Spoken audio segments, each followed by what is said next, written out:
just say this hard-fought victory. Extremely proud of our guys. Close out the way they did the last 2 games. Being able to, get back, just being kind of us. We had a little bit of practice time. We talked about that in our earlier game this week. But for the most part, I was just extremely proud just of our energy, the type of culture we have, and the way that the guys love each other. And, we had some adversity through the course of the game, myself included. But luckily for our guys, man, they're able to kind of humble you, get you refocused, and get you regrounded. And so, again, just happy about the victory. Questions, anyone? Yeah, Coach, one thing I was going to ask you, the minutes that Tito gave you in the first half, unreal. Was that, you didn't have Stephon Donovan get some foul trouble, so what did Tito, and is there an energy that he brings? If you see, every time Tito, he gets open and he's about to load up that shot, I feel like the entire student section goes crazy. And so I don't know if it's a impact on him when he shoots, but at the same time, man, he just does so much. And that kid, come halfway across the world to come play here, and the amount of time and energy, and just his overall character. He rebounded, played defense, got a couple steals, couple of blocks. He had five points, 6 rebounds. Yeah. And when we said 6 rebounds, everybody's looking at us crazy because he didn't know. And I wish he had a couple more blocks because I think he's an elite shot blocker. But at the same time, man, that dude had huge minutes. Career had 2 steals for Tito Dang. Oh, I ain't know 2 steals. 2 steals. I need 2 steals. I ain't know that. Added on the defense. They got as close as 5, but that was really late. You just couldn't, and you had time. There early in the second half, there were some turnovers. Robert missed a couple of dunks. You just had some empty possessions where you really could have put some distance. Was that making you nervous at all, or were you playing well enough on defense that? Well, the one thing that we've done, we're trying to get back to playing faster. We feel like, during our stretch, we really lost our identity with how fast we wanted to play. And so getting our guys to be able to make quick decisions and not necessarily understand you're going to have turnovers. And I mean, even when you look at this, we had 19 assists, 12 turnovers. We were still positive. When we play slower, majority of the time, those numbers are flipped. You usually see a game where we have 12 assists and 19 turnovers. And so just being able to have cardio throughout the course of the game and just tell these guys, look, we have to make sure we capitalize on open court situations. A lot of times we're turning the ball over, we're missing layups, and countless times we can push the lead. But going into the tournament, those are things that we're going to talk about over the next 3 to 4 days to really clean up. Yeah.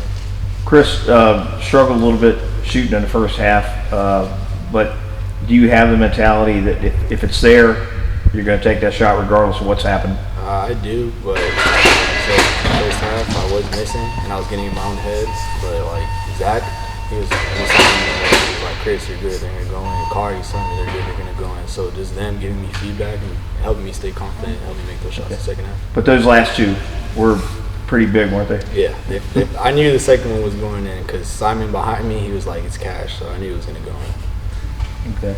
And Coach, you talk about what Tito does maybe also, but he and Kent have kind of taken turns, provide a little bit of a spark off the bench and everything. So do you feel like what they've done for you? Yeah, when we talk about we look at it the other day when we talk about freshmen in our league. A lot of people, they have upperclassmen that necessarily come in, and we don't look at them necessarily as their freshmen. We feel like they've developed because we threw them in the fire early through the course of the year. And Chris knows. I mean, usually I'm over there saying that we always say boom. I think mine's more like boo.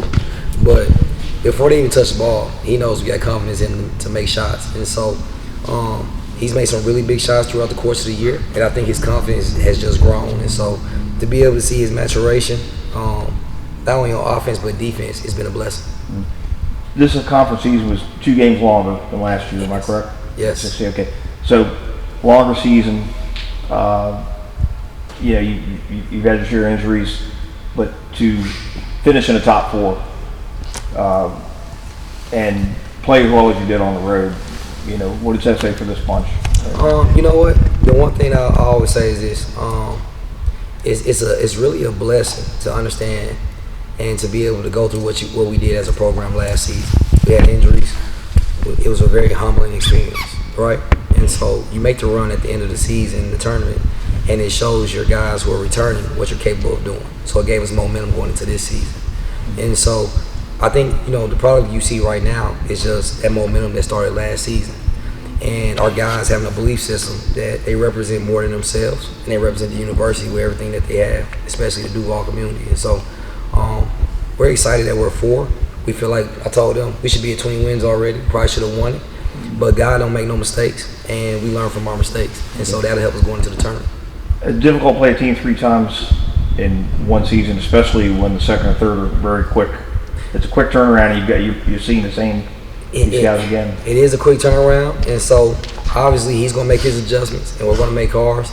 But again, it's exciting, right? Like, we played them our second game last season in the tournament, and I mean, we're matching them again this tournament season. And so like, all those games always come down to the wire. We've been lucky to be on the winning side, and again, we're going to be fortunate if we win come Monday. And so our guys know they got to be humble and they got to be hungry. And I promise I'm only going to ask you one time. Do you think Stefan's going to play? I'm praying Steph's going to play. If it was, I'll say this: if it was up to Steph Payne, he played tonight. He would have been playing. But it ain't up to him. And so if I believe he's going to be 100%, he's going to be able to move. He'll play. But I'm also not going to put his career before anything else. And so that's my biggest thing. I told him, if you're not 100%, you'll feel like you're 100%. I'm not putting you out there. Is your habit in situations like this to have him go out a few hours before the game and move and cut a little bit and see how it feels? Yeah, we probably try to throw him in practice, early, just kind of see how he can move around. But again, when he comes back, especially with that foot injury, it's going to be some type of minute restriction. So he won't be a guy who play high minutes. It'll probably be a minute restriction, but at the same time, just having him available makes our guys have a certain level of confidence, and knowing that he's out there, he'll be able to help us offensively and defensively. And Chris, I know how much Stefan means to this team right now. However, Donovan and Tito, over the last few games where they've had to fill in, what have they done well from what you've seen? Donovan with massive amount of energy. When he comes in, energy, getting blocks, rebounds, dunks. He's our energy guy. He gets us going. And Tito, every time, like Coach Mincy said, every time he's open, we think it's going in. Like, you see our bench standing up ready before the shot even goes up. So Don with energy, Tito making open shots, making reads. But also Tito down low. I mean, he affects a lot of shots. Yeah, he does. And Tito with the shot blocking too. Yeah. Right. Okay. Coach, you guys celebrated senior night tonight. What do those 3 players mean to your program? You know what? I was talking to our AD beforehand just about how much those 3 guys have done for our program. They're very unselfish. They've all had highlights throughout the course of the year.